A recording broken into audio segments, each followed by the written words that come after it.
You're listening to an IOE podcast from the UCL Institute of Education, powered by UCL Minds.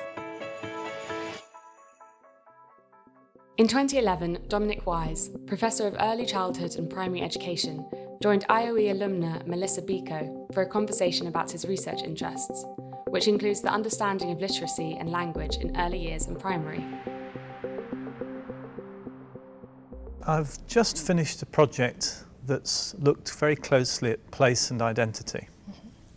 And it involved a book called My Place, which is set in Australia, and it has a double-page spread representing a different period in history, but it's the same piece of land with houses or dwellings that change over time. But it's also quite a complex book, so although it's a picture book, there are things that adults can take from it and so on. That was the starting point, but the research looked at how the teachers and how the children responded to the book and how they developed ideas out of the book. And during that process, it told us all sorts of things about their identities, about how they saw themselves and their place in the world. And I suppose one of the main findings was this idea we called transcultural meanings. And this was an idea of the many different influences and strands, languages, cultures that came out of the things they said and the things they wrote about and the things they drew. And by the way, one of the schools was in a big city. The other school was right in the middle of the countryside, a tiny school. And yet what we found was a lot of the cultural experiences were surprisingly similar, while there were at the same time huge differences as well. Right, okay. So that was one important project for me. Another important project is I'm now in the last stage of a 3-year project in Tanzania. Okay. And that's been to do with the teaching of English. And in Tanzania, the primary school medium of instruction is Kiswahili, and then in secondary it's English. So of course the primary pupils need to learn English in order to succeed in secondary school. And what other things are you currently working on? I think one of the things I'm most excited about at the moment is to do with curriculum. And I'm interested in the curriculum as it affects children, teachers, but also I'm very interested in how governments and countries and states decide what the curriculum is and what it should be. And I'm just about to release a new book called Creating the Curriculum, published by Routledge. And we're the first to look at Northern Ireland, Scotland, Wales and England and compare their national curricula and put forward some ideas about where we think the strengths and the weaknesses are. And the final chapter in the book suggests how curriculum at national level should be developed. So I'm interested overall in curriculum pedagogy and assessment.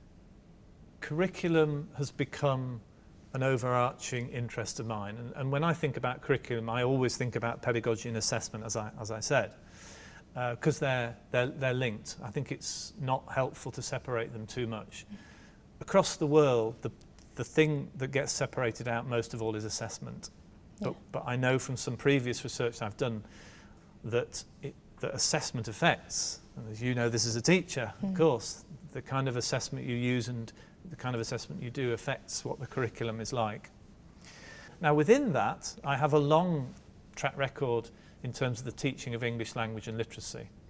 I've also, in the last 2 or 3 years, proposed a new theory of the teaching of English language and literacy. I suppose I've been sort of thinking about this for 10 years or more, but I got an opportunity to act on it more deliberately. And I was invited by Sage Publishers to put together a 4-volume set containing articles and chapters that I thought were seminal, important works in the field. The big job for me as sort of editor of that, is to write a 10,000 word introduction. And rather than just do a descriptive account of the field, which partially it is, I took the opportunity to advance basically new theory. Okay. One of the key things about the way I theorise this is the way that language, reading, writing are linked. And that has a convenient link with teachers' work, because they have to think about all three all the time. You know, there's no choice, is there, to just teach reading to the extent, you know. So I first of all, as I say, tried to begin to articulate new theory. And then another publisher approached me, and I got the opportunity to put it into a very practical book, aimed squarely at early years teachers, as it happened. It's called the Early Literacy Handbook. So it's theoretically informed. So sort of, we like to think it's an intelligent book aimed at intelligent people, which teachers are, but it's also very practical. And is it a similar focus in terms of how to combine reading, writing and... Exactly, yes. It takes that theory. It has separate sections, so it begins with language, and then it has a section on chapters, a section on reading, and then on writing. But of course, by building it on the language thing first and foremost, it's obvious that we consider that language is the heart, really. So everything is linked to language. And could you also tell me a bit about the chapter in your book regarding the importance of children's names? Children's names are kind of seemingly not so important. They're so common, they're so everyday. We all have a name. Of course, it's what distinguishes us from animals, isn't it? One of the things. And it becomes clear from the research that they're not only essential part of our identity. I mean, imagine how we feel when someone forgets our name or mispronounces our name, or, you know. Quite apart from that very important thing, they're also very important in terms of literacy development.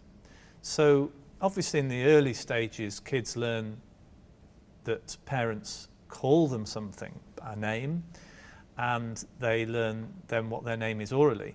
But over time, they learn to write their name, and in order to write their name, they have to be able to write letters. So when you start thinking this through, it's a fantastically complicated, small thing, the name. First of all, it's a word, and although we all know what words are, children have to learn what words are, and they're not quite the same as the things that come out of our mouths orally. They have to learn that a name is made up of so many letters, that it begins with a capital letter. That in itself is a complicated idea. They have to learn the movements of the hand that allow them to form the letters, and at some point, maybe at the same time, how to type letters. But even more important than that, they learn that each letter has a relationship to an oral sound, to a phoneme, as we might say. And that's a complicated journey that can begin when they're aged round about 3 or 4, but won't be finished probably until they're 6, 7, 8. You know, it's, as I say, learning particularly in English, the links between letters and the sounds that different letter combinations can make. And we do know there's a huge amount of research that tells us that knowledge of how letters represent sounds is essential to learning to read and write. However, what my work has been at pains to point out is it's one small important part of all the important things that you need to be a successful reader or writer. Well, thank you very much, Dominic, for taking the time to talk to me. That's been really interesting. Well, thank you for helping me. Pleasure. Thanks so much for downloading and listening to this IOE podcast. You can find more audio stories from the IOE on SoundCloud, Spotify, Apple Podcasts, Acast, and on your favourite podcasting platform. UCL Minds brings together the knowledge, insights and ideas of our community through a wide range of events and activities that are open to everyone.